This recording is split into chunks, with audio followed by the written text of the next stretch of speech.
অন্য দেশের মানুষদের অন্য দেশের প্রোডাক্ট তাদের কালচার এগুলো দেখতে পাচ্ছি, ভালো লাগছে।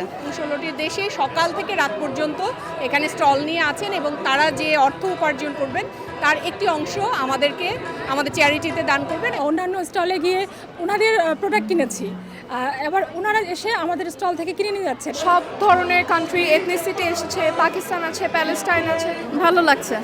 ভালো লাগছে এই আর কি। অন্য দেশের মানুষদের অন্য দেশের প্রোডাক্ট তাদের কালচার এগুলো দেখতে পাচ্ছি, ভালো লাগছে।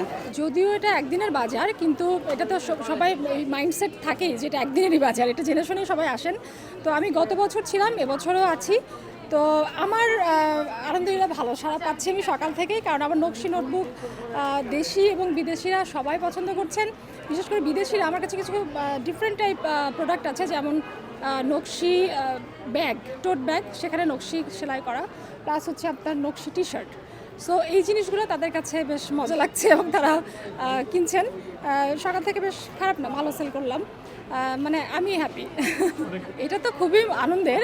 আমি নিজে যেমন অন্যান্য স্টলে গিয়ে ওনাদের প্রোডাক্ট কিনেছি, এবার ওনারা এসে আমাদের স্টল থেকে কিনে নিয়ে যাচ্ছেন এবং যখন আবার ওনাদের স্টল দেখা করতে যাচ্ছি দেখছি ওনারা আবার অলরেডি আমার মানে কাস্টমার তারা হয়ে গেছেন। তো এই যে একটা বন্ডিং, এটা আসলে অন্যরকম একটা আনন্দের। আমি এনজয় করছি অনেক, বিকজ সব ধরনের কান্ট্রি এথনিসিটি এসেছে, পাকিস্তান আছে, প্যালেস্টাইন আছে। সো ওদের সবার ট্রেডিশনের একটা গ্লিমস আমরা পেয়েছি, এটার জন্য খুবই ভালো লাগছে। আমি এটাকে খুবই সাপোর্ট করি আর এনকারেজ করি যাতে এটা এরকম টাইপের প্রোগ্রামস আরও হোক, যে সব কান্ট্রিজ এসেছে, পার্টিসিপেট করেছে। কারণ আমরা তো বাংলাদেশের মার্কেট প্লেস দেখে ইউজ টু, সব পুরা কান্ট্রি এইভাবে দেখি না। সো এটা rare and I encourage this. হ্যাঁ, আমি যেমন অনেক জায়গায় ট্রেডিশনাল ফুড দেখেছি যেটা ইউজুয়ালি দেখি না। সো আই লাইকড ইট। আসলে ছাড়া লোকজনের ছাড়া ভালো, কিন্তু মানে বেচা বিক্রি খুব কম। মানে আসলে মানুষজন মানে কিনা মানে এই জিনিসগুলো মানে বেশি কিনতে চায় না, মানে বেশি খাবারের স্টলগুলোতেই মানে বিক্রি বেশি হয়।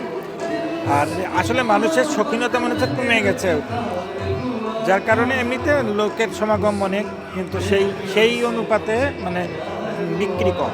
আমরা প্রতি বছরই এরকম একটি আয়োজন করে থাকি, এই চ্যারিটি আয়োজন। এটার মাধ্যমে আসলে আমরা বিভিন্ন যারা পিছিয়ে পড়া জনগোষ্ঠী আছে তাদেরকে সাহায্য করি এবং অন্যান্য দেশও আমাদের সাথে এই চ্যারিটি বাজারে অংশগ্রহণ করে। আমাদের আজকের এই আয়োজনে 16টি দেশ অংশগ্রহণ করেছে এবং 16টি দেশে সকাল থেকে রাত পর্যন্ত এখানে স্টল নিয়ে আছেন এবং তারা যে অর্থ উপার্জন করবেন তার একটি অংশ আমাদের চ্যারিটিতে দান করবেন এবং আমরা সেটি পিছিয়ে পড়া জনগোষ্ঠীকে সাধারণত দিয়ে থাকি।